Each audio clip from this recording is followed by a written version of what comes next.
welcome to the United State of Young Women, and thank you for joining us today.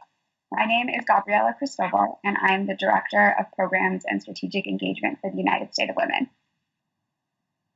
And I'm Morgan Johnson, Special Projects and Programs Associate for the United State of Women. We're so excited that you can be with us today wherever you are. First up, we will hear from Savannah Romero of Illuminative for a land acknowledgement.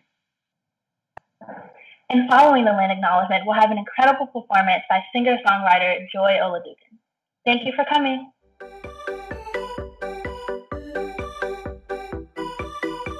Hot Zante Kabechu, Nunui Sasoran, Savannah Romero, Nudai Wonley. Hello, hi everyone. My name is Savannah Romero. I'm Eastern Shoshone from the Wind River Indian Reservation, and it's such an honor to be with you today. First, I want to humbly recognize the elders and ancestors that have come before me, who have created space through their sacrifice and work for me to be able to be with you all today. Secondly, I want to recognize that land acknowledgements are generally done by elders and from a person who's indigenous to the land that the event is taking place on. I am neither an elder nor am I indigenous to the land that I currently occupy. But since this event is virtual and folks are joining from all over the country, I wanted to take this opportunity to share with you all a bit of history about where I'm joining from. Lenapehoking, also known as New York City. Lenapehoking is the Lenape name for the Lenape land, which spans western Connecticut to eastern Pennsylvania, the Hudson Valley to Delaware, with New York City, or Manhattan, at its center. Since the 1600s, the genocide, erasure, and dispossession of Lenape people has been ongoing. The Dutch West Indian Company applied sophisticated and damaging means of colonization here that included massacres, land theft, decimation of crops, disease that wiped out a huge number of people, and the deforestation of 95% of the woodlands in the Northeast. Today, the Lenape diaspora includes 5 sovereign and federally recognized nations in Oklahoma, Wisconsin, and Ontario, who have continuous, unbroken history of being Lenape. A land acknowledgement is a formal statement that recognizes and respects Indigenous people as traditional stewards of this land and the enduring relationship that exists between Indigenous people and their traditional territories. We do land acknowledgements to recognize the hundreds of years and ongoing struggle against colonialism. It is our responsibility as guests on Native land to understand our place within this history. By creating spaces inclusive of Indigenous voices, we are rejecting hundreds of years of systemic erasure of Indigenous people, and together building a more just and equitable future. But land acknowledgements are only the first step. We must go beyond simply recognizing whose land we're on. And a few ways that we can do this is, first, find whose land you are occupying and read about what justice means to those communities. A great resource for everybody tuning in today is a website called native-land.ca. I invite you all at some time throughout the course of today to visit this website and see whose land you're currently occupying. Second, do the work and research to learn your role in federal colonialism. Remember that no matter where you are in the US, whether you are tuning in today from DC or LA or Birmingham, Alabama, that you're a guest in the traditional homelands of Native people. And thirdly, read Native authors, support Native artists, center Native narratives, and hold your non-Native peers accountable to these steps. Hui-hoo, thank you so much for listening, for having me, and for the opportunity to share with you all today. Thank you. Hey, I'm Joy Oladukin, and I am a singer, songwriter, musician type being living somewhere near or in Nashville, Tennessee. And I'm really excited to join you guys at the United State of Women thing. I don't know. I just think that it's important that we both take time to tell our stories as women and hear other people's stories as women. And every expression that term encapsulates, because I think that's the only way towards really understanding each other. And when we understand each other and when we hear each other out, like that's the way we can move and advocate for a future that is actually inclusive. So yeah, I think this is dope, and it's cool that also we can do it from the comfort of our own homes this year. So yeah, I'm gonna play a song called Sunday, and I hope you enjoy.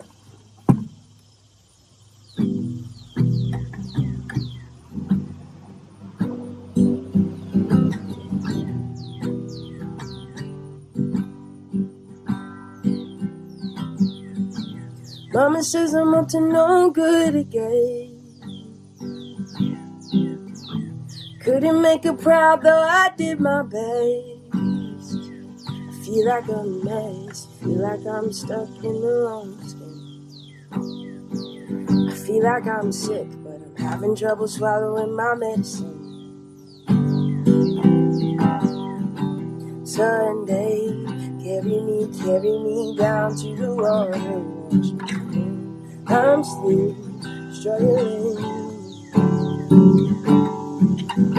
Sunday, bury me under the weight of the union. Can't you see I'm struggling? I keep God locked in a picture frame, so I feel a little better about my numbered days.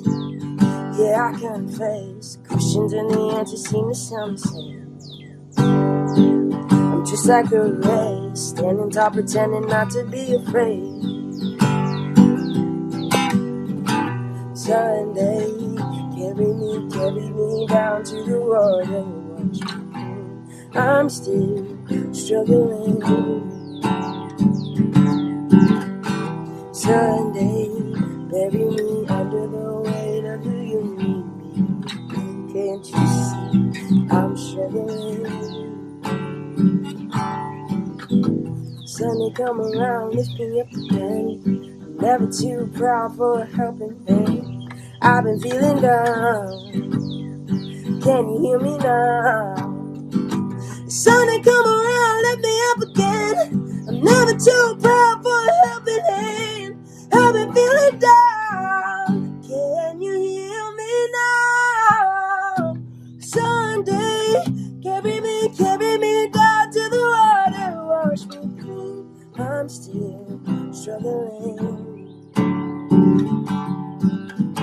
Sunday, bury me under the weight of the you need me to be. Can't you see I'm struggling?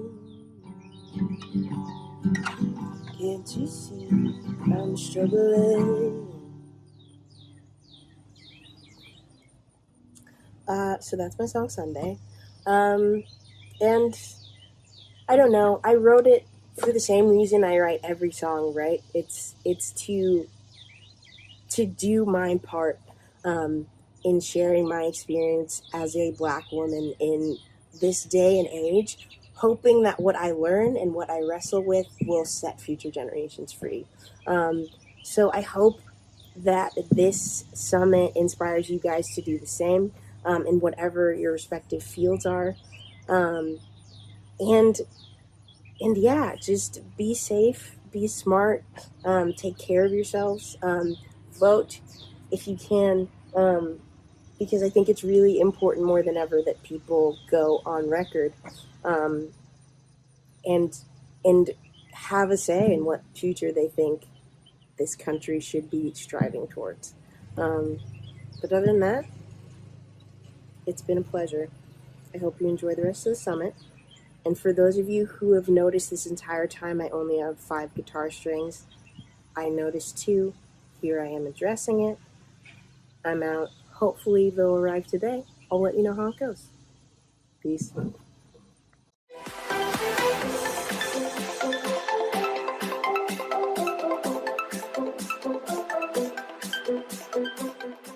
Hi, welcome again to the United State of Young Women. My name is Jordan Brooks. I'm the Executive Director of the United States of Women, a national organization dedicated to connecting, convening, and amplifying the voices in the fight for full gender equity. The United States of Women team is so excited to have you all here for our 3 days of convening, where we'll discuss the most important issues affecting youth, such as violence against girls, media and culture, voting, and climate change, just to name a few. We want to first thank our incredible partners and sponsors who, without their help, this would not have been possible. Thank you especially to our incredible producers at Happily, who you don't see right now, but are behind the scenes doing just so much work. And thank you to our sponsors, L'Oreal Paris, the California Women's Foundation, and the California Endowment. And we also want to thank our more than 50 community partners who are incredible organizations working with young women and girls across the country. You can see them all on our website at unitedstatesofwomen.org/youth, and we hope that you'll join them in their programming and all of their work that they do every day. Finally, I want to thank you all for joining us. At our first summit in Washington, D.C. in 2016, we had huge speakers from people like Michelle Obama to Oprah Winfrey to incredible activists and leaders from every field working on gender equity. But I think the most inspiring, most exciting people that we heard that day were people like Marley Dias, who you'll hear from on Friday, and Michaela Ulmer of Me and the Bees Lemonade, who was just 8 years old when she started her business. Those young women and all of you are the future, and your energy and activism is leading us right now through this incredibly trying time we're living through. You're coming here today to learn, to be inspired, and to take action on the issues that matter to you. We want to build this summit so that, especially for young women, both cis and trans, femmes, and non-binary people, because we've seen your incredible activism, we've heard how much you want to be involved, and we wanted to make sure we were showcasing the voices of those doing work on the ground so you can get involved right away. I'm so excited to learn from the young women who will be joining us this week, and I hope that you are too. The last thing I'll say is that although we're all virtual today, I hope you take this time to build community and relationships together. I know it might be hard through a Zoom or a Facebook Live or a YouTube, but I hope you build the opportunity to connect to organizations, to connect to those incredible young people who are really speaking in these next couple of days. You'll see all of their social media handles as they come up, and we hope that you'll connect with them. With all of the amazing energy and brain power here today, I cannot wait to see what you all do together in the future. So now, to kick off the United States of Young Women, I'm proud to introduce first Carla Garcia, the Dallas Independent School District's first Latina and youngest board trustee and secretary, who will be speaking on how our young leaders got their start. And to interview her, I'm proud to introduce Noemi Bartolo, a Girls Inc. girl and graduate. Girls Inc., for those of you who don't know, is on a mission to inspire all girls to be strong, smart, and bold. As one of 80 affiliates across the nation, Girls Inc. of Metro Dallas is on a quest to serve 25,000 girls annually by 2028.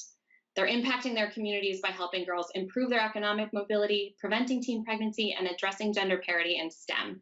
So I'm so happy to kick us off, Carla and Noemi. Thank you all so much for joining us, and have a fabulous couple of days. I was kissing you with my eyes open, but you said keep them close to me in the moment. So I did my best to be what you wanted. But what about what I want? What about what I want? 'Cause what I wanted was to crash with my dumb friends on the weekend instead of watching a movie. But you wanted me to be what you need instead of being me. Oh, and that's how I knew it. I guess I never loved you like I love me. I guess I never loved you, and that's okay with me. 'Cause someday I'll love someone like I love me. Might have to wait a little, and that's okay with me. Okay, okay, okay, okay with me. Okay, okay, okay, I would tell you everything I believed in, but you said shut it off, you're too old for dreaming. So I did my best to feel what you're feeling.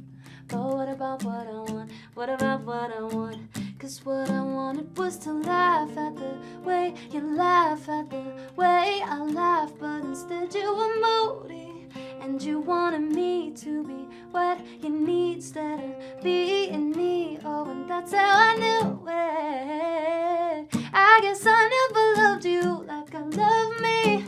I guess I never loved you, and that's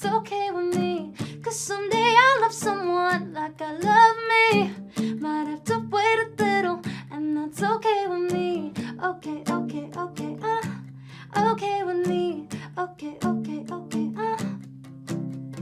Sometimes I start to wonder if I should change my mind.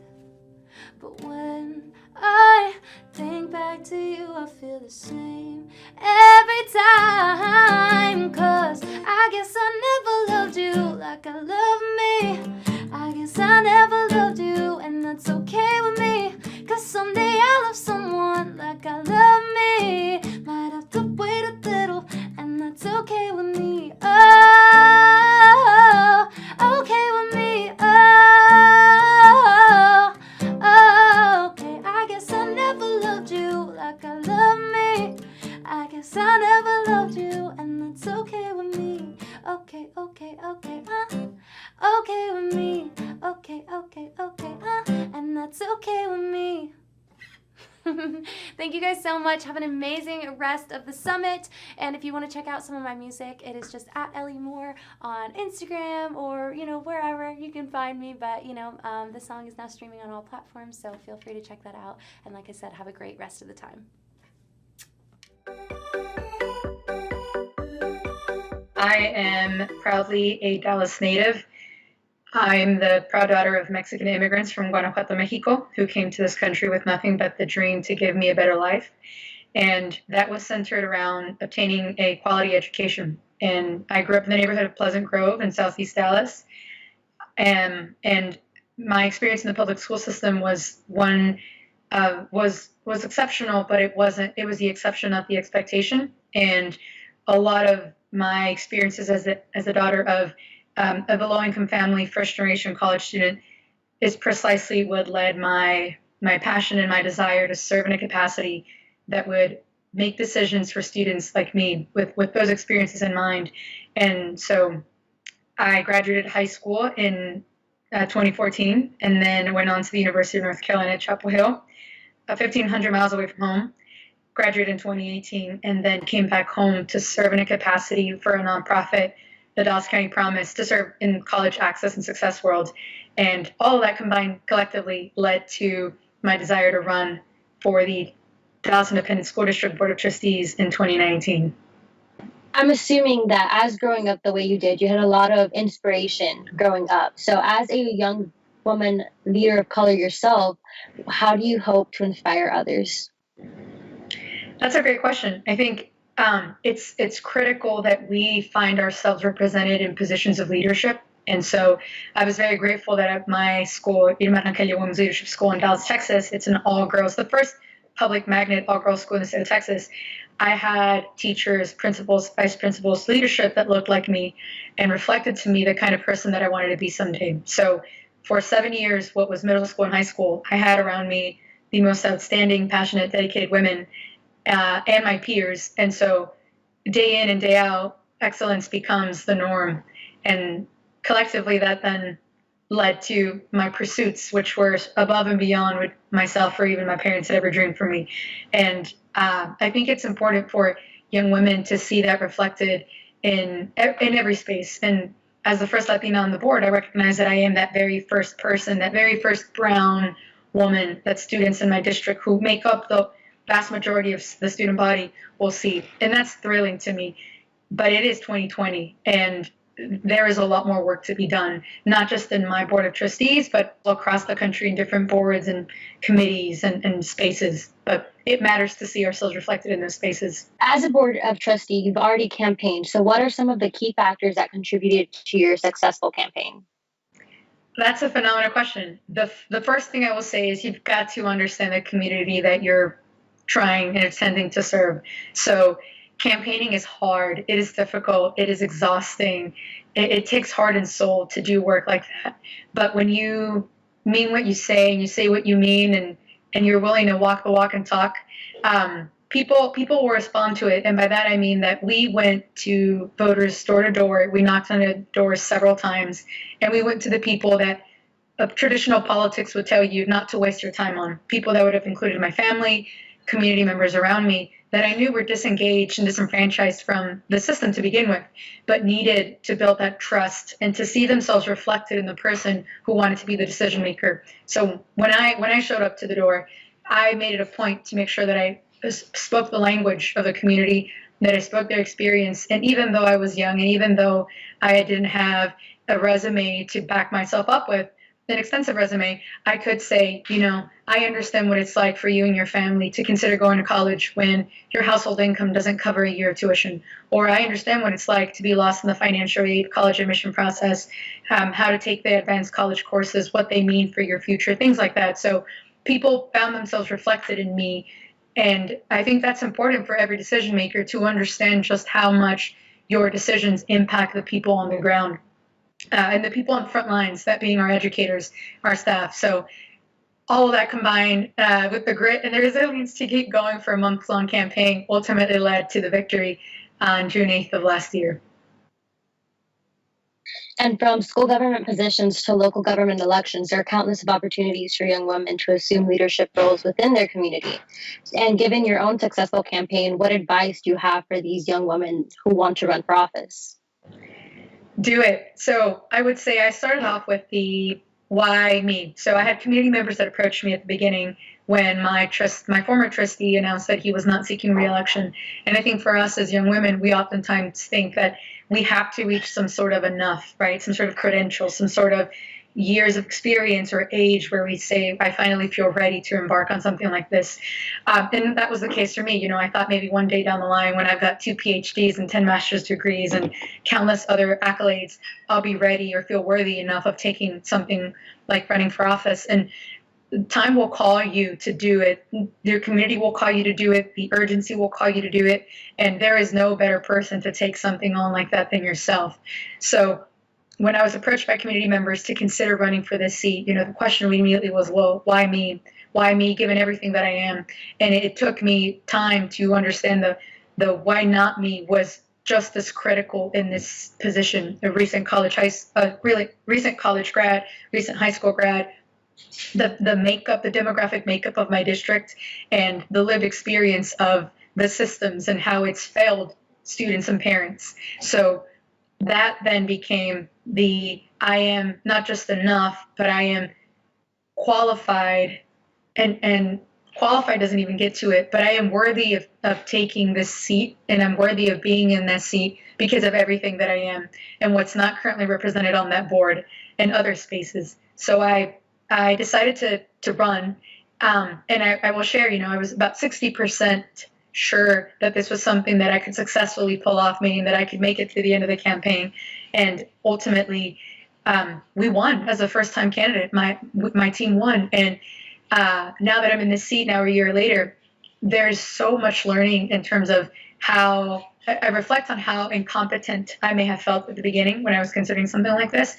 And just to feel the wealth of information and experience that I bring to the table, and collectively the community make up my role, it's amazing. So to the young women out there, whatever seat it may be, committee, student council, student body president, other committees or roles, take them and learn. The learning curve is there for everyone. And people may act and look like they know what they're doing, but it's a learning curve for everyone. And there's no better opportunity for you to learn how to do things than when you're in it. It's in the arena where you really, really, truly learn the courage, the persistence, the grit, and your skill set. So do it. Just do it.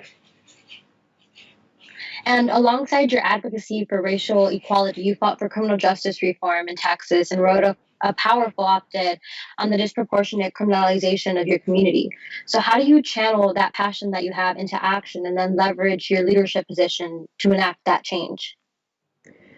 Yeah, I will start off with the numbers and the statistics that come from my community often keep me up at night because I see them reflected in my neighbors. I see them reflected in the kids around me, in the perpetuation of cycles of poverty and incarceration and just the ills that has caused my community. A lot of them due to the fact that systems such as education and criminal justice and housing and the access to voting, things like that, have marginalized communities like mine. And so the call to action for me was to understand, well, education was my vehicle towards becoming a self-sufficient, economically self-sufficient citizen of my community and of this country. And it took one generation for me to be able to say and to believe that I can sustain that for my children and beyond. So if we can do that in one generation through a public education system, then we can do it for others. We can get it right. So my objective now is to, as you mentioned with the op-ed, is to share what oftentimes I think decision makers don't understand, and that is the experiences and the lives and the livelihoods of the people that are impacted by policies. When we're talking about budget, when we're talking about mandates, when we're talking about different things, everything trickles down to families like mine. And I want to make sure that people understand the very real day-to-day impacts, the suffering, the anxiety, the joy, maybe the safety net that these decisions can be. So there's a lot more to speak about the impacts of education and how it leads to other outcomes like health. But it starts with being a voice, bringing those experiences up, whether in closed session or in the public or community members as we talk about them, but elevating the importance of that voice, of the community voice, being the number one, our North Star into what we're trying to do. So I think that I speak in action through my votes, but I also think I speak in action in what I do outside of my role when I sit at the board table, which is how do I communicate the importance of education and engage more people in a conversation about making sure that every single student has access to a quality education, because a quality education is not just about the public school system. Again, it's every single system that affects the daily lives of our communities. So the more people we can understand and have proximate to the issue, I think the better off we'll be in the long run for all our families. And you've already told all the young women that want to enter politics to go for it. But what opportunities should they be looking for now, especially during the time of the pandemic?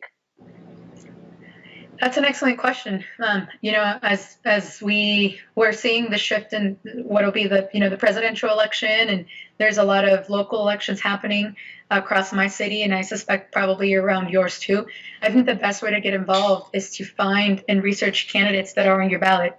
So start off by understanding what are your levels of government and what impacts do they make. I promise you, each and every single person watching this, that there is a policy or a governing body that is impacting you in a way that you either really love or don't.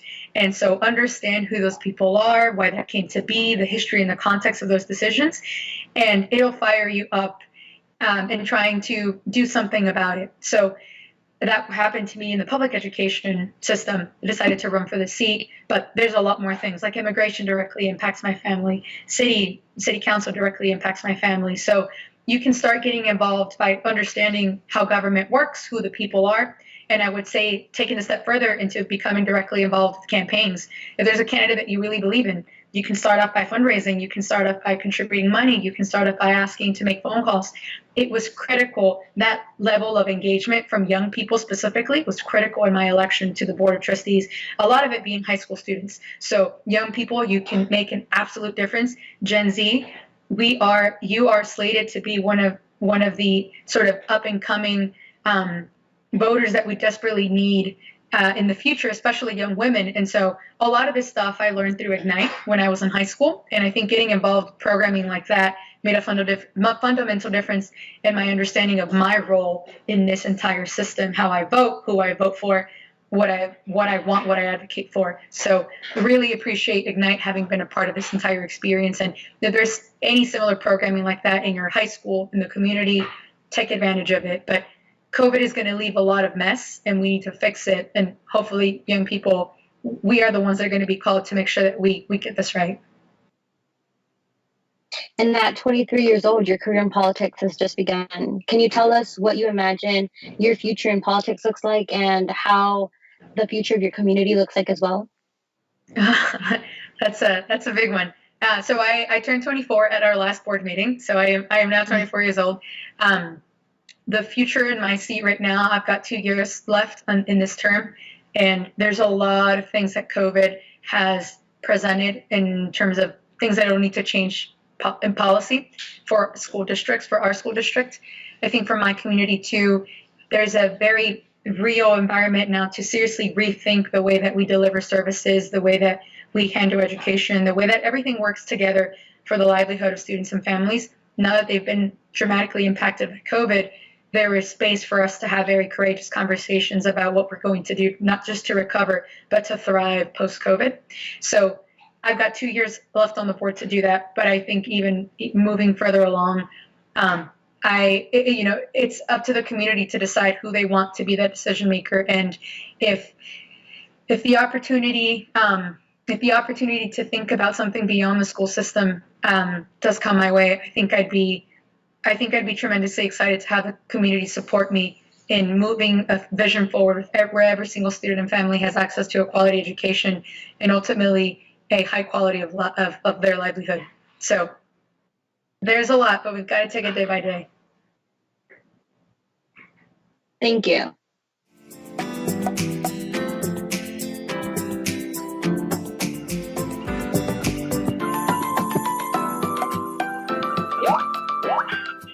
Good afternoon. My name is Stephanie Hull, and I'm president and CEO of Girls Inc., a national nonprofit that works with girls ages 6 to 18, girls from some of the most vulnerable socioeconomic and demographic categories, and we equip them to navigate gender, economic, and social barriers so they can grow up strong, smart, and bold.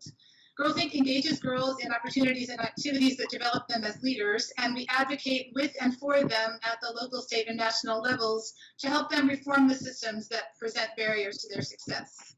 I know we all agree wholeheartedly that girls have a right to be leaders and to determine their place in the world. But in order for girls and young women to lead with confidence, they must first be physically safe. It's one of the most basic human rights, and yet far too many girls are excluded from it. Violence against girls and young women is epidemic, whether they're at school, at work, online, at home, in their neighborhoods, or their communities. Today's panelists are all leaders in advocating for and creating a safer, better tomorrow for young women and for all people. I want to welcome my colleagues, whom I will introduce more fully as we go along. I'm joined today by Tia Amoy Roberts, Mary Pat Hector, and Edith Grace Williams. And I'm going to start with Tia Amoy.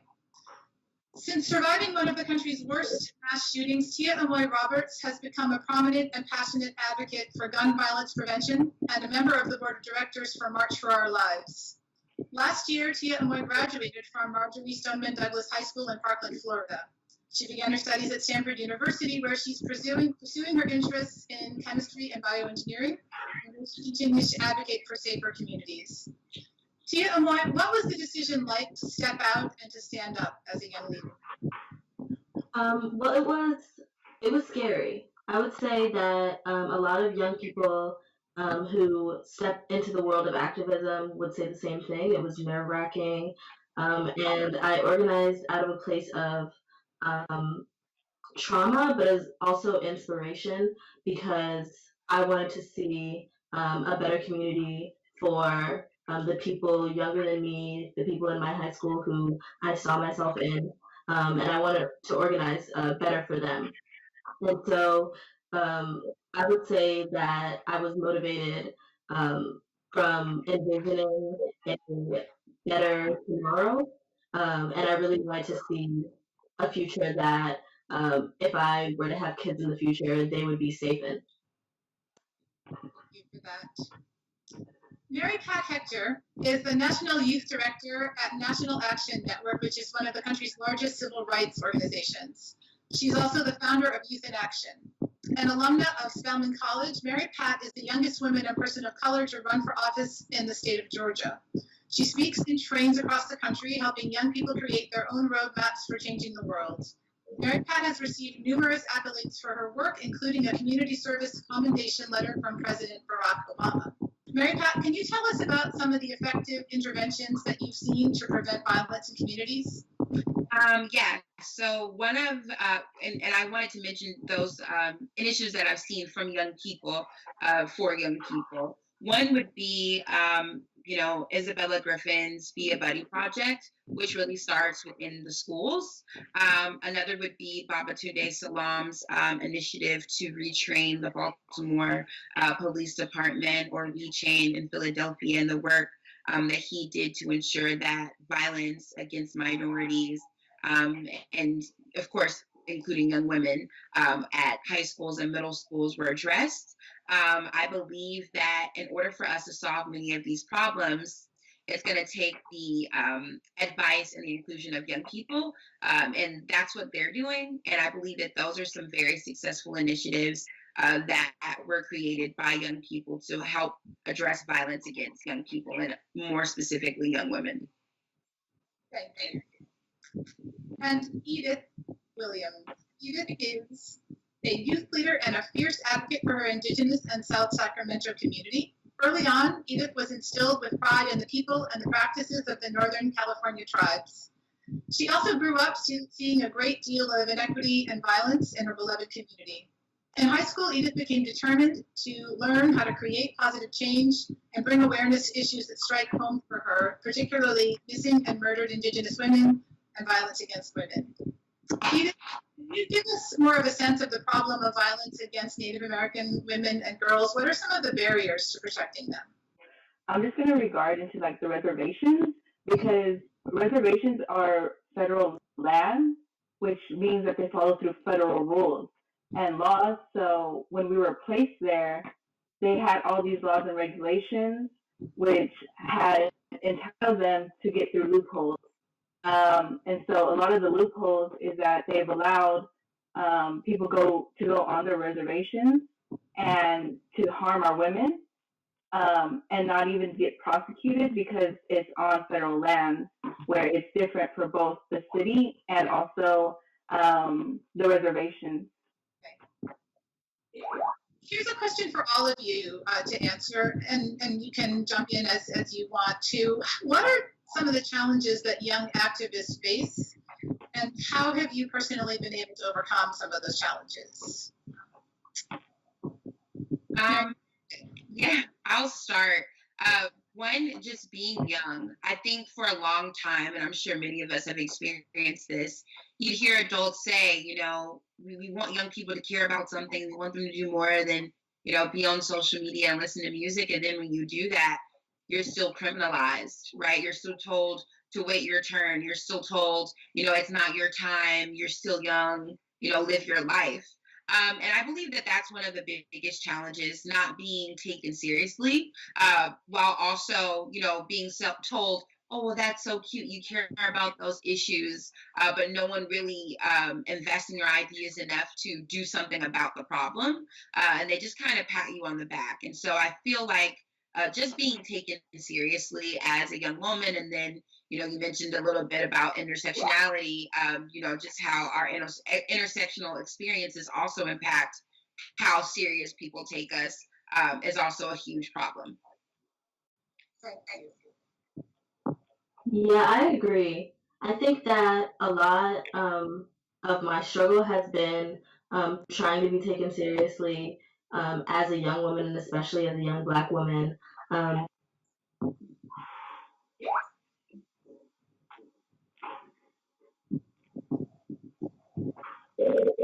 For me, I would say that just them taking me serious about the things that I say and on what I do, because a lot of the times they just push off on what I say and not understand that we want to be taken seriously about these serious issues.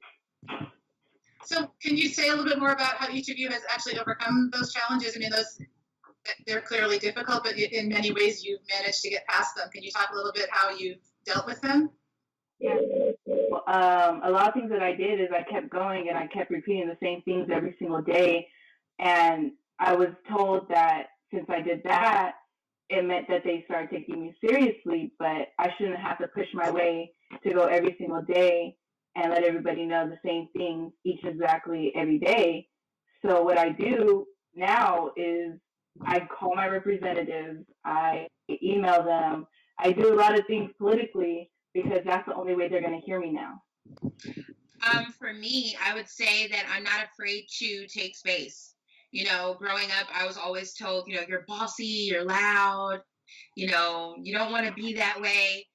But now, like, I've realized as I got older that bossy women change the world, and it's okay to be just that. and unapologetically take space and unapologetically ensure that my voice is heard. And so I think that those are things that you can do if you know that something is wrong. Don't be afraid to speak up, and don't let anyone shame you because you have a powerful voice. Don't feel that you need anyone's validation to do amazing things. Dream big, and the truth is, historically, it was young people who changed the world time and time again. And so don't see your youth as a liability, see it as an asset, and understand that you truly can change the world now.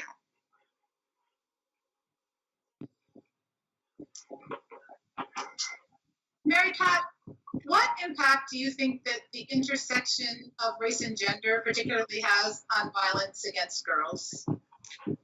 Yeah, it's intersectionality is such an interesting term. For many of the young women who don't know what intersectionality is, it basically highlights the different experiences that you share. So for me, it would be that I am a black person and that I am a woman. And so for me, it would really just have to be the protection or the seeing young Black women as valuable or young women of color as valuable, because historically we have not been seen as valuable in this country or in this society. And so when you think about things like child sex trafficking or kidnapping or police violence, Black women, Black trans women, people of color, women of color in general are often not talked about. Our stories are often not put on the news. And so I think that our intersectionality has a lot to play when it comes to voicing our issues or people talking about seeing the value in our lives. But I'm happy that young women of color are saying enough is enough. You're not going to forget about us, and our lives matter too. I think you're right, and it certainly is true that the movement needs to assert its reasons to matter. I think, though, that it's also important to get the previous generation and prior generations engaged in that. So, Tia and Moy, a question for you is: how did you identify and partner with key adults and decision makers as a young student to gain traction and to gain momentum? Yeah, so the first thing I did was go to the adults that I had already trusted.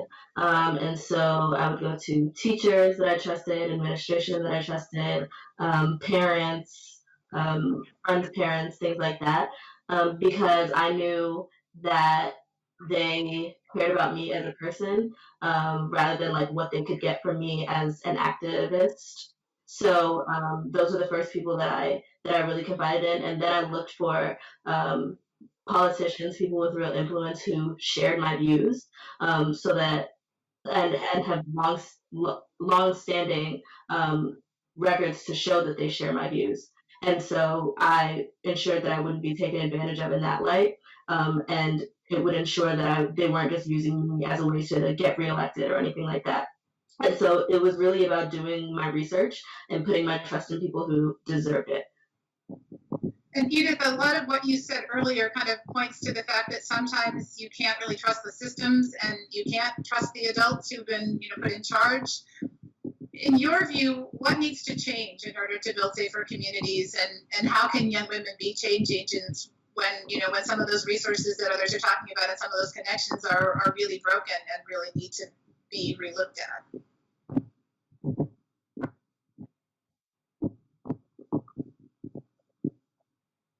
I think Edith might be having some technical difficulties.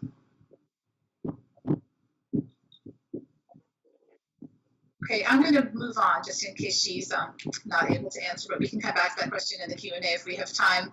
For everybody, I'm curious just to hear, because I think it'd be an inspiration to us, what is your vision of a safe future for you? Oh no, Edith, are you back? Did you hear the question? Let me back up to it if I can. Can you hear us? Okay, move on. So the question for everybody then is, what is your vision of a safe future for young women and girls? Can everybody speak to that? That's a tough question. For me, I would have to say a space where we encourage young women and girls to speak out and speak up and to really have leadership roles, not only within corporate America, but also within our government, allowing us to have the first woman to be the president of the United States of America, and paying women what they deserve to be paid and providing them with proper health care, and allowing them the right to make decisions for them and for their bodies. I would say that the revolution that we're fighting towards Black liberation is such a huge part in the liberation of women, because as you can see by the movement that we're having now, Black women are on the forefront, and we deserve all of the effort put into us as the community deserves, as far as the effort that we put into it. And so I think that's such a huge part of women's liberation is Black liberation, and being sure to center Black women and trans women, and really understanding that we need to actually invest in all women. I think that's such a huge part to play, and to understand the ways that different women are affected by different systems of oppression. How about you? So for me, I would say to mentor your community and to also ask for the female opinion, and just be there for the community, and also voice about what you're passionate about. That's something that's really something that needs to happen more, that our women aren't going to be scared to speak out. Thank you. So I'm going to move to the Q&A. We have some questions coming in. And the first question, and anybody who wants can take it, is how can we make sure to include GNC, non-binary, and trans folks in the discussion of gender violence while still centering our conversation on protecting women and girls? Anybody have thoughts on that? The first thing I would say is to be sure at all times in these conversations that you're recognizing that trans women are women, and treating them as such, because that's what they are. We're all women. But understanding that as trans women, there is a different plight that they have to go through, because it's on top of being a woman, they also have to deal with homophobia, transphobia, and all of those horrible, life-threatening, oftentimes, rhetorics and hatred. And so, centering women is centering trans women, and I don't think it takes away from the conversation at all. And centering non-binary people, there are a lot of conversations I've been having on campus as of recent that have to do with like non-men in general, and all of the people who are affected by the effects of patriarchy and the gender binary. And I don't think that takes away from the conversation about women at all. Another question from somebody who's attending on Facebook. As someone who isn't a woman of color, how do I use my privilege to make sure that women of color have their voices heard? Anybody want to take one? Right? Sure. So when we talk about allyship, we have to understand that allyship just isn't a term or like a badge that we wear and say, I'm an ally. But you make that commitment to yourself each and every day. And you ensure when you wake up and you go to school, and you wake up and you go to work, that you are being that ally in that space, and you're using your privilege to protect and support and uplift those that are not getting that because of the color of their skin, or other identities that people share. And so you asked, what can you do, or how can you use your privilege? Just by doing that, just by speaking up. A lot of times things go unnoticed or just undiscussed because people are comfortable with the privilege that they have, and they don't use their voice to say, you know what, that's wrong. So the first step that you can do is when you see something, say something, speak up, and protect the voices of those that don't have a voice in that space. So here's what I'd like each of you to answer, because I think it's a great opportunity for you. Someone is asking, how can we support the work that all three of you are doing? If you would like to each take a moment to speak to that, I think that would be a good opportunity for you. That can be healthy. Edith, do you want to go first? Maybe that was a bad pick. Tia and Moy, how about you? Jump in. Yeah, I would say the thing that everyone should do. I know everybody's been talking about like donating and things like that, and that's great. Please donate if you have the funds. But I know me personally, I'm like a first gen low income student. Like I don't have the funds. So if you are like me and would still like to do something, I would say that a lot of the conversations you see on social media, like social media is not a vacuum. These conversations actually affect people's like real life outside of it, and so engage in these conversations. I think it's really important to engage in like anti-racism, anti-sexism, anti-misogyny thought and conversation. I would say get involved in your local organizations. There are plenty of Black organizers in your area, no matter the area, that are working on something, especially Black women, and anything you could do to aid in that, not to be confused with like just taking up space, but actually aiding in their efforts and listening and learning from them. I think that's super important. Yes. Well, for me, I am currently no longer working with the National Action Network as of last week. However, for many of those who don't know, I ran for office at the age of 19.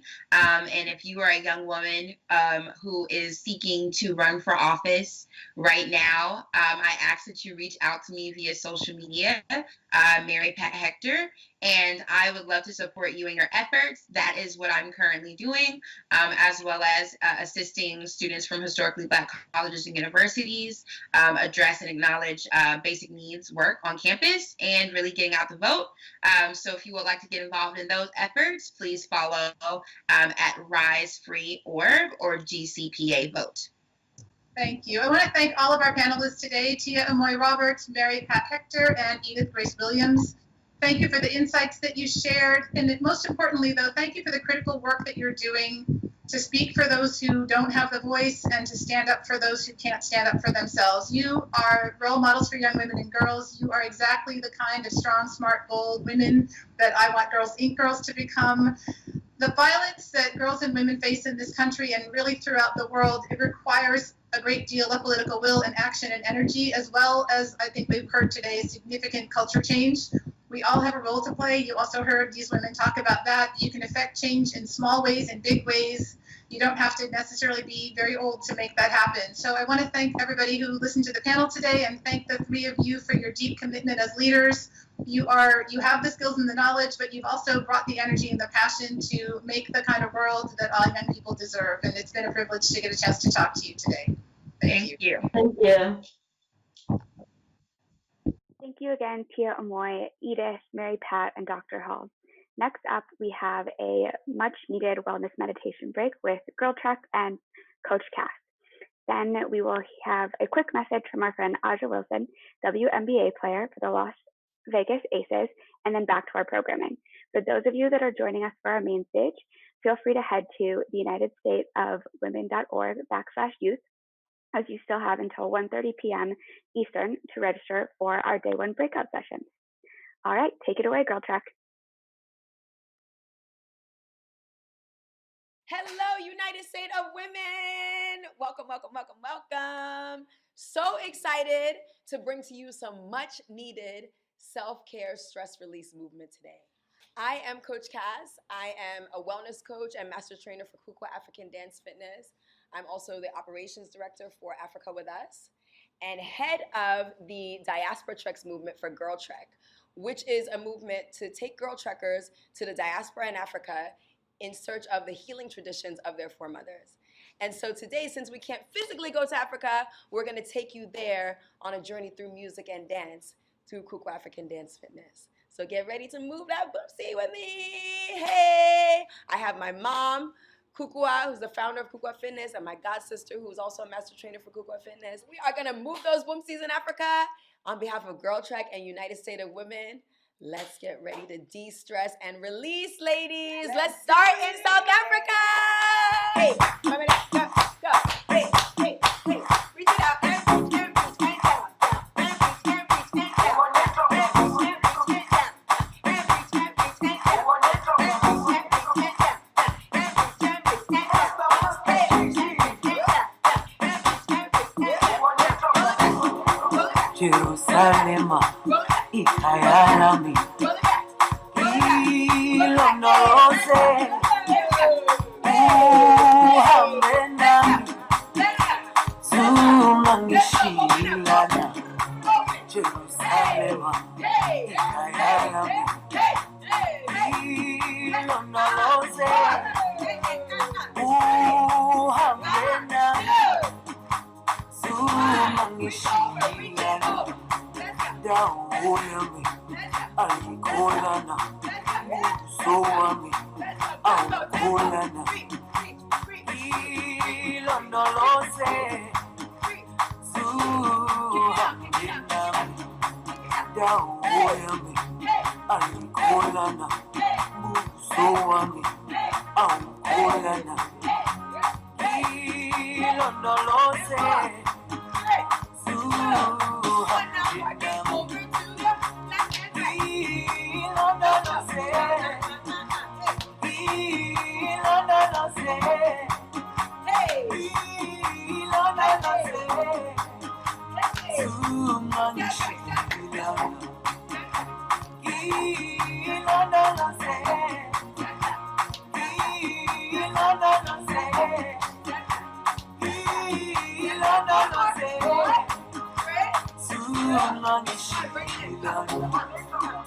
Let's go to Zimbabwe.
DRC, Democratic Republic of Congo.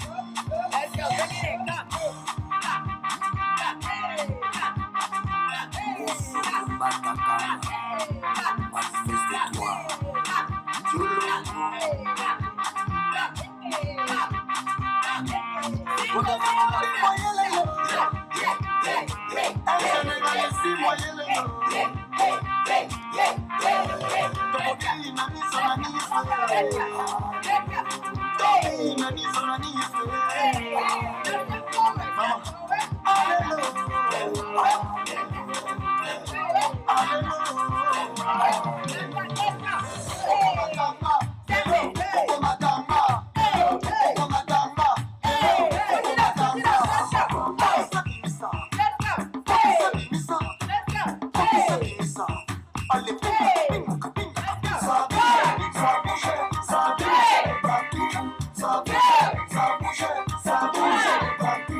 Kubakaki fabriko, ye favor you, ye festival.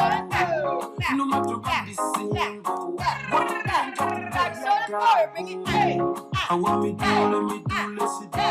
Signal choices, it could be munch. If you're not ready, come on. Bali to Bali, Fatulium bonus, Suganas, to Kube Vas, Kazili Mobile, Fatamana Mola, boy to Vimbe.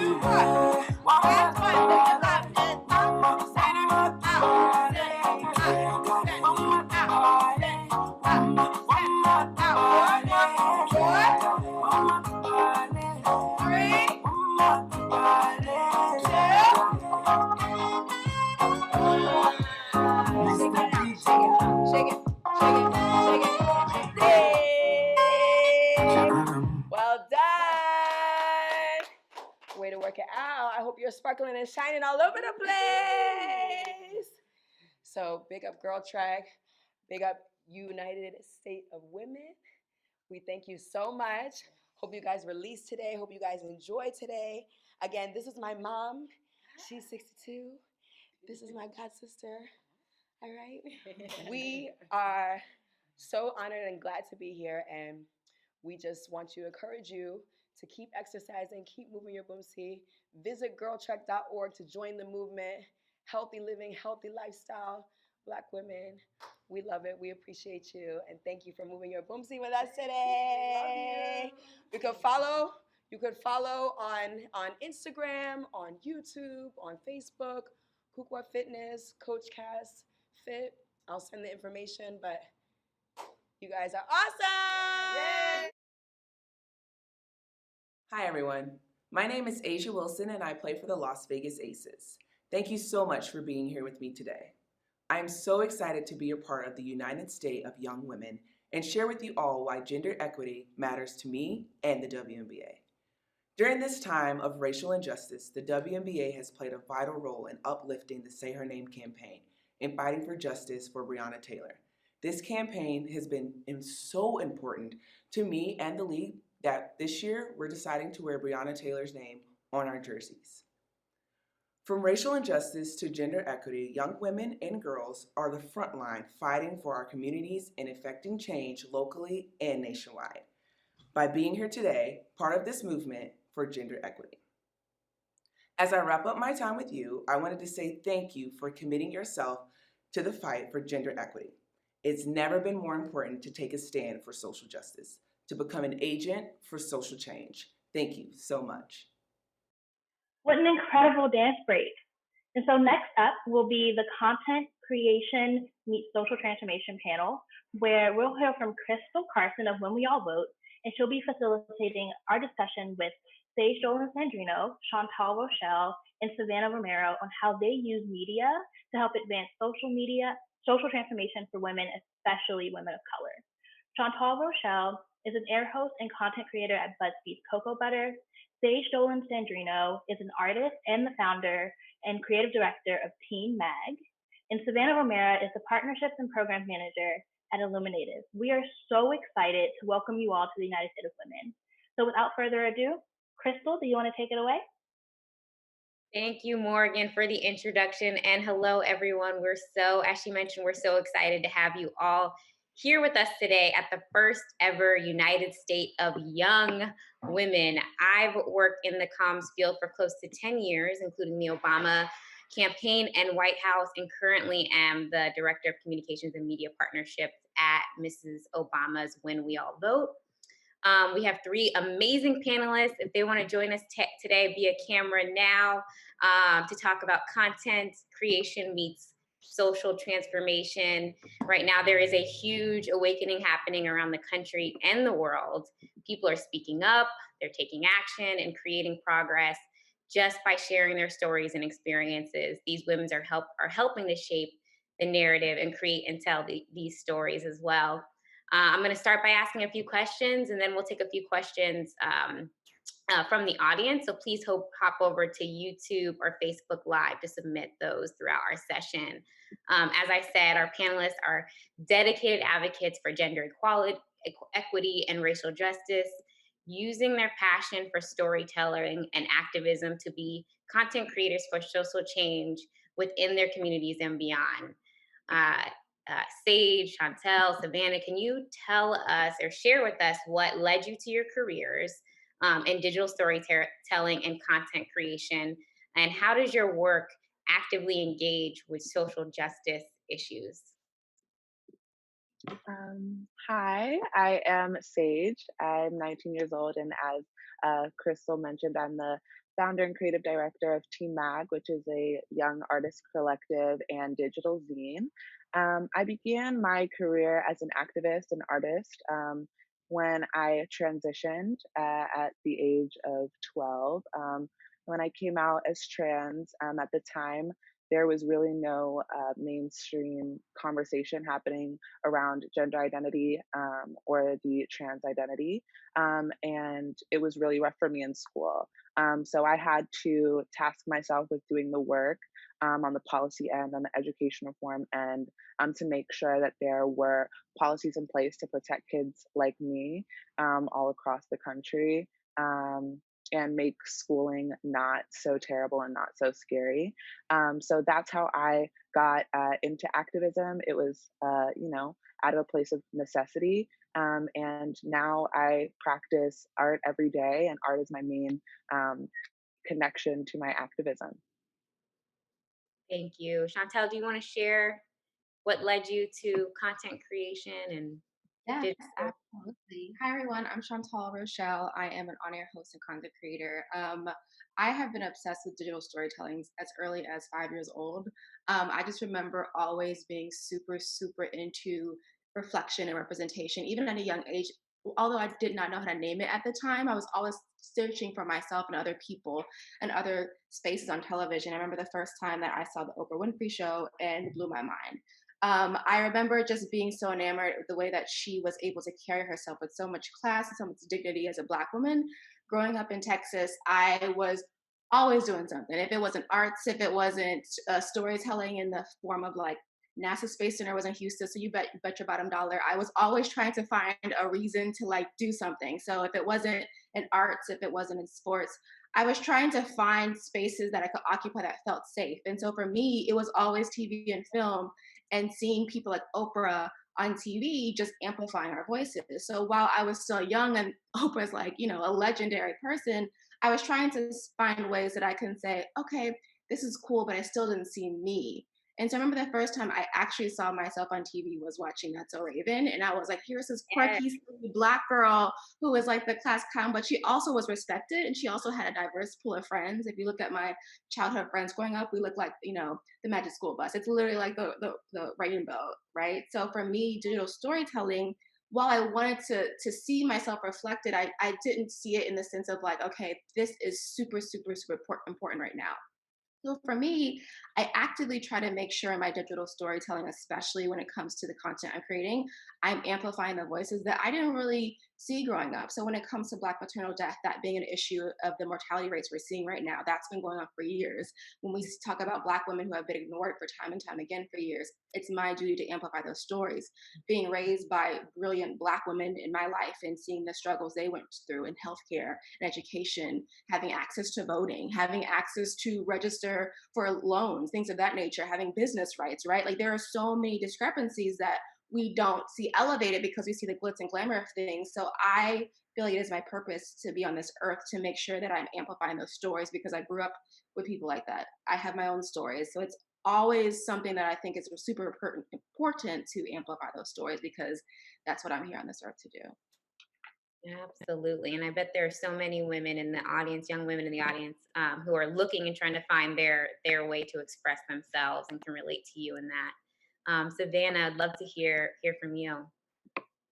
Yeah, absolutely. I mean, I can absolutely relate to just looking and seeking to find myself reflected somewhere, right? Storytelling is absolutely essential to who we are as Native people. It's essential to who I am. I grew up in and out of the foster care system. I grew up in an incredibly diverse community in on the south side of Seattle. So my identity was always very, very important and central to who I am and the way that I navigate this world, right?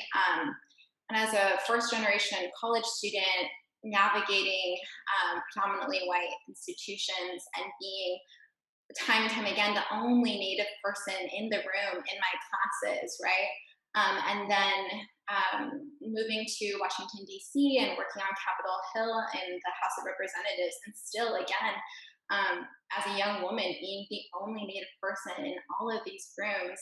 And not even that, but having countless conversations with folks about how Native people are actually still here, right? Like we're actually here and thriving and existing and living with you. Except I can't tell you the number of times, even still today, I get comments like, I can't believe that Native American people still exist, or you're the first Native person I've ever met. And every time I get one of those comments, or every time I'm the only Native person in the room, it's difficult, it's hard, right? And so what brought me to Illuminative is just that the mission of the organization is really to bring visibility to Native people and amplify Native stories. Our organization was founded off of the Reclaiming Native Truths report that was published in 2018, which basically found that modern day racism against Native people has manifested in the systemic erasure of Native people. There's a reason why folks don't know the traditional lands that they're living on. There's a reason why people don't know, can't name a single Native person after the 1900s, right? It's an issue. And so at Illuminative, we're working to dispel toxic stereotypes and misconceptions to amplify the narratives and voices of contemporary Native people, because there's so many incredible Native people who are working to make this world a better place, and who are accomplishing so much to further just and equitable societies for us all. Yeah, thank you. Thank you, the three of you, for sharing what brought you to this work. I think something you all really have in common is that you're shining a light on individual experiences, whether it's your own or others in your communities, that are really helping to shape the way other people think and see the world. And that's so important. And, Sage, I'd like to ask you, as the founder and creative director of the digital zine Team Mag, your content creation uplifts under-recognized voice and experience, especially those of the LGBTQ community and women of color. And however, even before Team Mag, you were a prominent advocate in the trans community through your journalism and activism efforts, as you mentioned.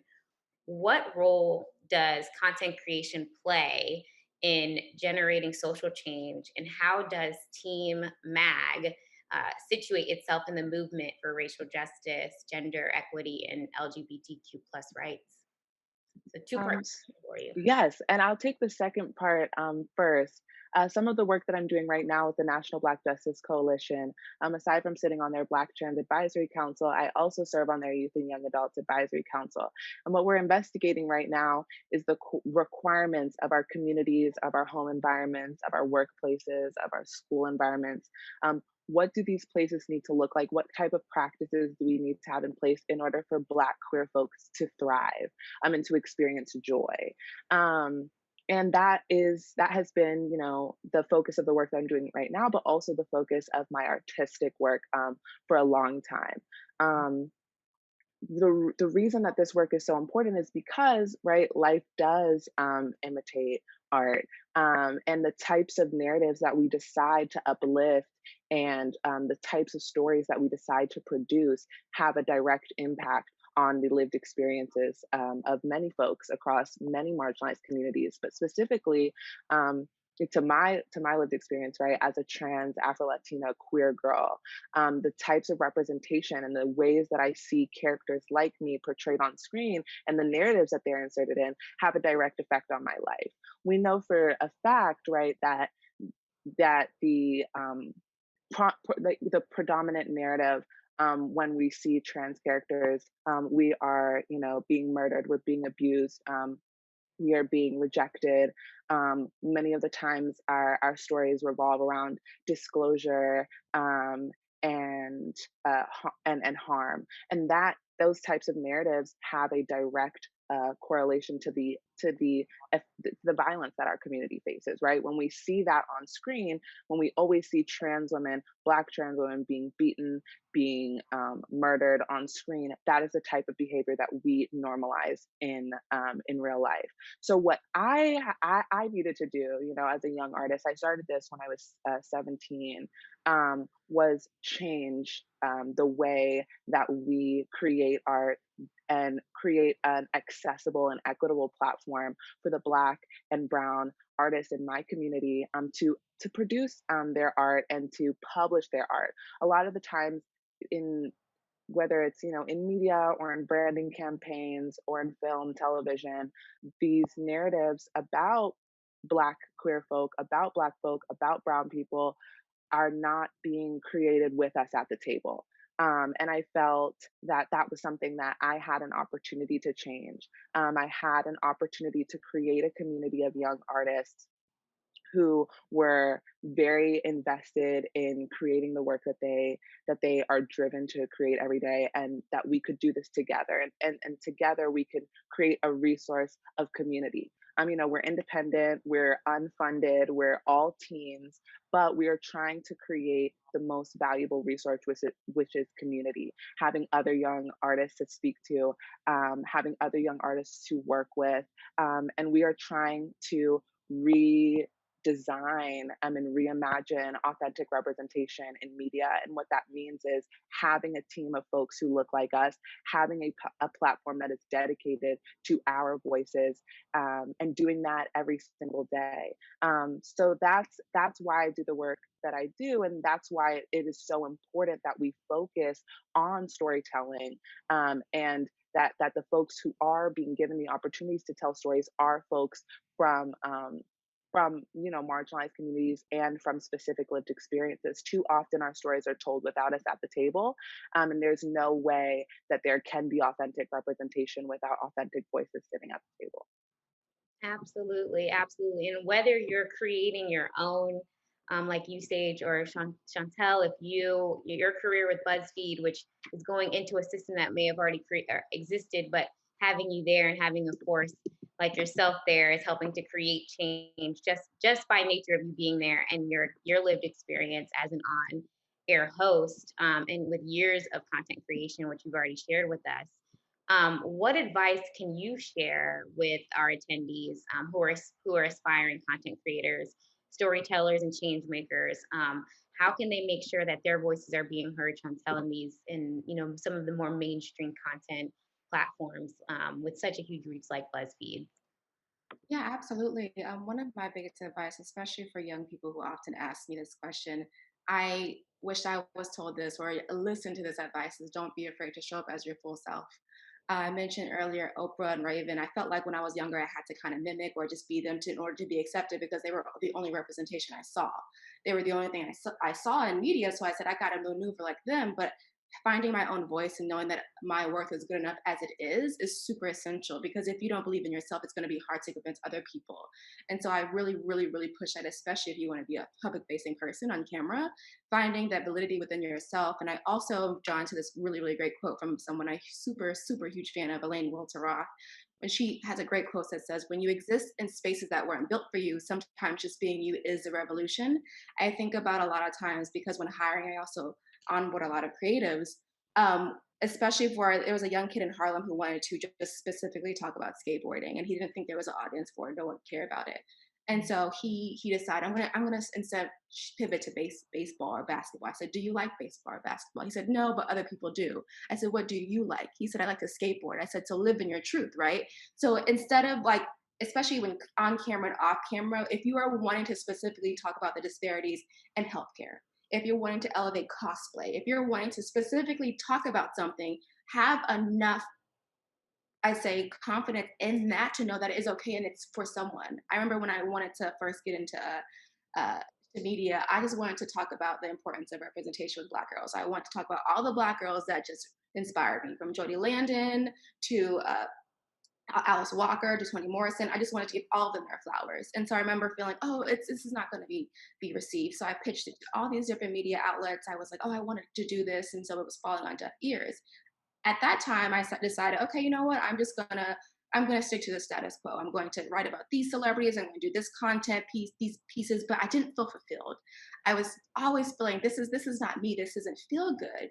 And your gut will always speak up. It will always tell you this is not right. And so I'm a huge, huge proponent of having that discernment for self, showing up for the full self that you show up as the full self you want to be. And so for me, I think that it's super important to know that, because it's super important to know that there is someone who's waiting for your story to be told.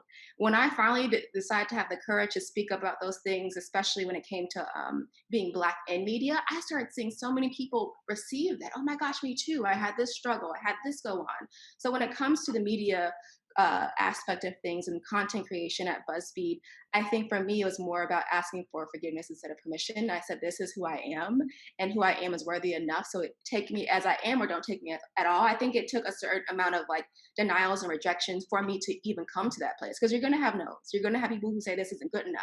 But if you are really, really adamant about that, behind every decision is a human being. So if you are able to conceive an idea and really execute it in a well-conceived way, there is someone who's waiting for your story to be told. And I say that because after that kid did the skateboard video, after he pushed it, you had skateboarders like, yeah, let's meet up at the park. Let's do this. Yeah, let's meet. And they had a meetup session. And he's like, oh my gosh, like there's an actual community for this. And I said, imagine if you had not told your story. Imagine if you never produced this video. He has his best friends now because he did content around something he loves. And it's more not just so for the community and others, but for yourself, and knowing that you and your purpose on this earth, you're a vessel. And so this work that we're all called upon to do is important and necessary. And so for anyone who's in content creation, I get this all the time. How do I pitch? How do I get this out there? Just do it. I've slid in so many people's DMs on Instagram, and I've pushed people. The skateboarder kid literally just hopped in his Instagram. I was like, hey, do you want to do this content piece? Just really take a chance on self and know that you are worthy of having your own story told. Amen. That's a tweetable moment. We were on Oprah. Have faith in yourself. I've learned from the best.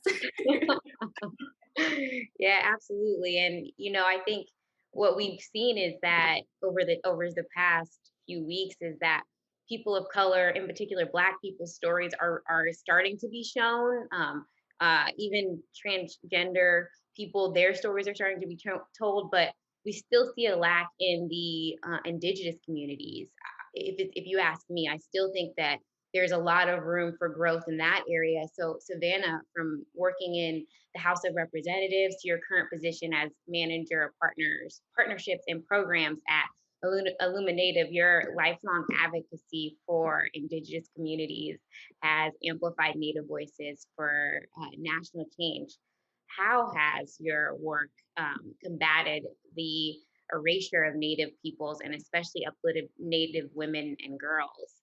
What importance do the narratives of Native communities hold in the larger arena of media and culture change? Yeah, absolutely. I think, we first going back to the Reclaiming Native Truth Report. The Reclaiming Native Truth Report was the biggest public opinion research project ever conducted about Native people, right? And that didn't happen until 2018.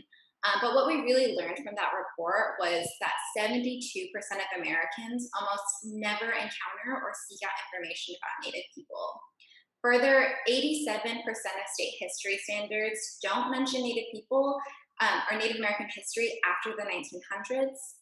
27 states make not a single mention of Native American people of a single Native person in K through 12 curriculum, right? And further, between 0 and 0.04% of Native American characters make up primetime TV and television.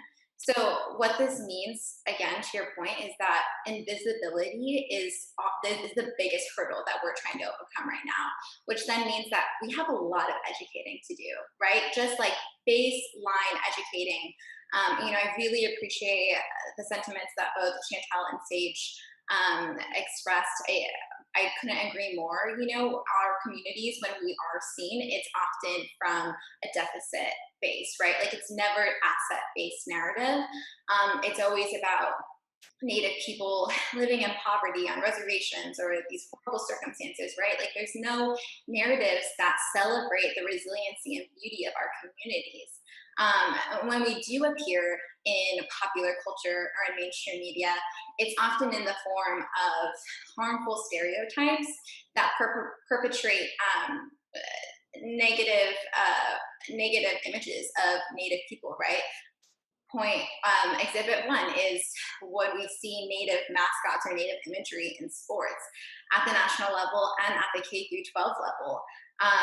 We just saw a huge win from the Washington football team, right, agreeing to change its name.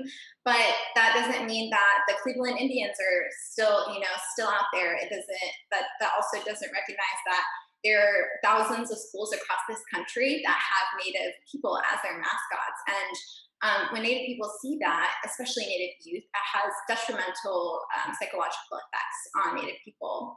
I also just want to give recognition to the Black Lives Matter movement, because without the sacrifice and work of Black folks and this moment that we're in as a nation, reconciling race and what that means in this context, this name change wouldn't have happened right now, right? It's really, truly the momentum from this movement and this time that we're in. So I want to give that recognition. And if I could say one last thing, it's if we're truly going to move forward with racial reconciliation in this country, we have to start at the birth of this nation, right? Like, we have to start from the very beginning, which is recognizing that this country is only made possible because of stolen Black bodies and because of the stolen land and systemic erasure of Indigenous people. And until we reconcile that fact and we face it, we're not going to be able to continue moving forward in this conversation about racial reconciliation. So yeah, thank you. Amen to that. And I just want to let folks know we probably have about 1 or 2 more questions before we start taking questions from the audience. So please, if you haven't already, go ahead and drop your questions in the YouTube and Facebook Live chats. But Savannah, you made a really great point. And I think right now, in the wake of the murders of Breonna Taylor and George Floyd, and the call for racial justice, has really generated a national awakening. And part of that is learning about culture, learning about and seeing what has been happening for years, right? And people like you all sharing information, so people can sharing information and your experiences and shining light on others' experiences, so people can really feel and know what it's like to live in some of these, racial injustice, live in a life where racial injustice is still prevalent. So while anti-racism is still becoming a household name, you're seeing it commercials, you're seeing it all over people's social medias, you're seeing Black screens, all of this, and performative activism is what you've seen with some of these organizations. What importance does the media hold in dismantling racism and fighting for racial justice? And how has your content creation shifted in the light of the Black Lives Matter movement? And this is a question for anyone. I'll begin. So team is Afro-Caribbean found, femme found, queer found. Our content creation has not changed because this has been our mission from the jump, right?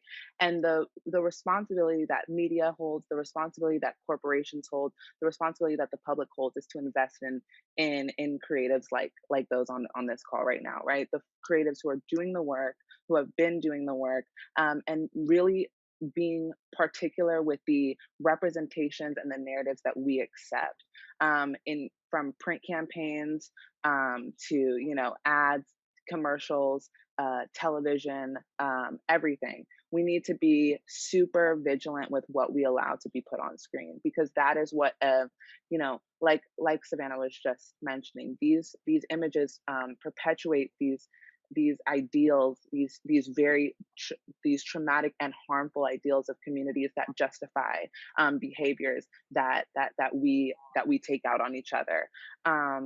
And when it comes to the performative aspect, everyone can post a Black square, everyone can post a poem on racism, right? But what does your boardroom look like?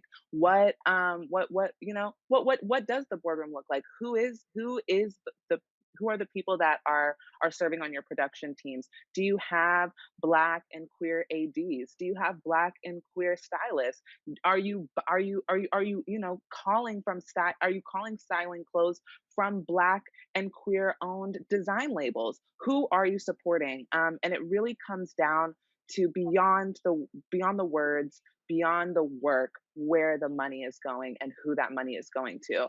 So, that's what the media and these corporations have to do, is start investing in community.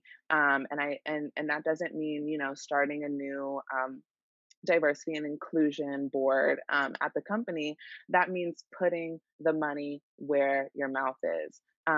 So that's the responsibility that I believe we hold, and also amongst ourselves, who we decide to support.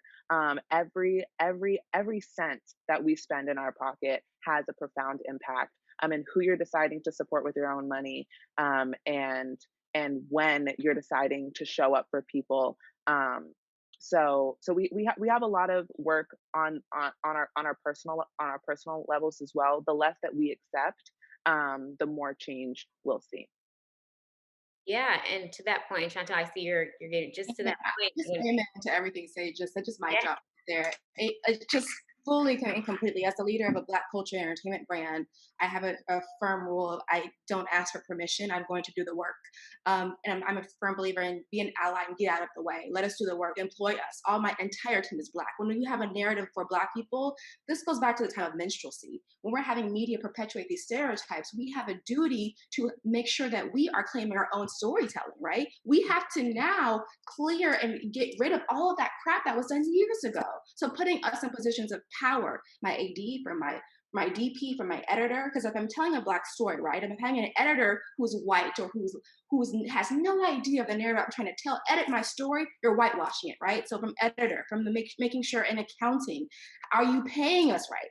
Okay, because if you look at influencers, you look at celebrities, and you look at creatives, the way that we're disproportionately paid, even in our pockets, right? And so I completely agree. What does it look like? What does your C-suite look like? I want to know, are you making sure that when it comes to pay, is it equitable? Or when it comes to making sure that we have equal healthcare rights? And when it comes to freelance, is it freelance versus full-time? Making sure you're fighting for us, right? And so getting out of the way and letting us do the work because you weren't doing it before. And so why it's super hot right now, it's like, we've been here. Welcome. We've been here for 400 plus years. Welcome to the revolution, because we've been waiting for you, right? And so I think that our duty is to continue doing the work, but hold your feet to the fire. It's like, I'm like, okay, while we're hot right now, I'm going to let you know that this is not a moment, this is a movement. And so while we're doing this work, it's important for us to continue pushing it forward. So while everyone's like, Black is hot, I'm like, no, we've been here for years. So start paying attention. And so I think that when you are someone, like I mentioned before, showing up as your full self, show up in everything you are. There's this connotation that Black is angry. We have every right to be, right? We have every right because of the way that we have been treated throughout time. And so when you're able to really transform that anger into the work, you're seeing communities marching. You're seeing 5-year-olds saying no, like on the streets marching. And so I think about how much fire we have under us right now, but I don't want this to die, because I want the people who are making the ultimate decisions to know that we're here to stay, and we're looking at you. We're looking at you to hold you accountable, because this is not a moment. So that's something I think is really important, to hire us, listen to us, and get out of our way. Yeah, absolutely. And to me, what I heard is your dollar, where you work, who you work around, all of those decisions you make, who you wear, all of that every day, those are votes for organizations, for groups, for people. Every single day you have the choice to be able to kind of shift and change culture. And we know that at some point there won't be as much energy, or at least there won't be as much of a spotlight on some of the issues for us as there is in this moment right now. And that's okay, but it takes one person to continue the conversation. So we have 1 more minute, but I do want to get in one question, audience. So Savannah, I'm going to ask you, using your platform, how do you go about making others aware of social justice issues? This was directly from the YouTube chat. Yeah, absolutely. Just one point on the last question. When it comes to funders, just wanting to echo, provide the resources and the autonomy and flexibility to allow us to do what we want with that, right? Because anything outside of that is paternal and white supremacist. So just that point there. On the individual level, for folks who are maybe utilizing social media for activism, I always say, sharing and doing your part and educating your following is great, but there's so many other ways that you can give, right? Giving with your voice, giving with your platform, absolutely do those things too, but also give with your wallet, right?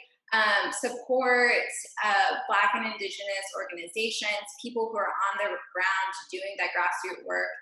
So give with your wallet, give with your body, right? Like what ways can you, if something that is comfortable for you, being a part of protesting, making sure, understanding where you're situated with your identity in terms of like where you sit in terms of privilege, right? And using that to protect, physically protecting other people with your body, giving with your time. Where can you invest in an organization by volunteering, right?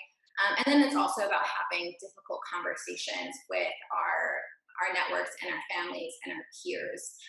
So often I've seen, places and spaces where people don't want to speak up and because they don't want to rock the boat, right? But you have to understand that while you're afraid maybe or it's scary to speak up, there's people that are literally losing their lives every day. And so when you weigh it against somebody else's life or discomfort, it diminishes that a little bit, right? So get uncomfortable and have those conversations, those difficult conversations. Yeah, well, thank you. Thank you, the three of you, Sage, Savannah, Chantel, for coming and blessing us today with your knowledge and your experience. And we know you all are changing the way people see and feel and hear and they operate and to make it more progressive and a better world. So we thank you so much for coming today and sharing all of this. And I encourage everyone who's tuning in to find these women online, drop in their DMs, as Chantel told you, and continue the conversations going and know that, you have a lot of power where you're sitting right now and, you and your story matters. And so thank you again to the three of our three wonderful panelists. And I hope everyone enjoyed the conversation.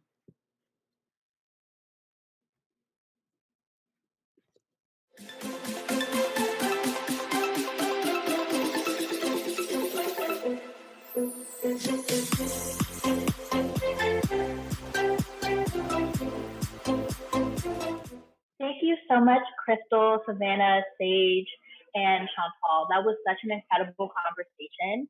And I can't believe that already brings us to the end of day one main stage. So we wanted to thank all of our wonderful speakers for joining us today and sharing their resources and stories. Yay! Now we are going to quickly transition to our day one breakout sessions. So everyone joining us who has registered, you should have just received a link to the Zoom breakout sessions. Our partners have been hard at work creating these for you, and we're so excited to have you join us. If you have questions, technical difficulties, don't see that email in your inbox, your other folder, your spam, please email our team at women@civicnation.org. And for those of you watching on YouTube or Facebook, we'll drop that in the comments. So if you don't see a link in your inbox, email us at women@civicnation.org and we'll make sure to get you that link because all of our breakouts are going to start by 2:15 p.m. Eastern Standard Time. Thank you so much, Gab. And thank you all so much for joining us for the first ever United States of Young Women Day One main stage. We are so excited to see you tomorrow. We're going to be discussing sustainability, health, and much, much more. And you all should come back and hear more content. So thank you.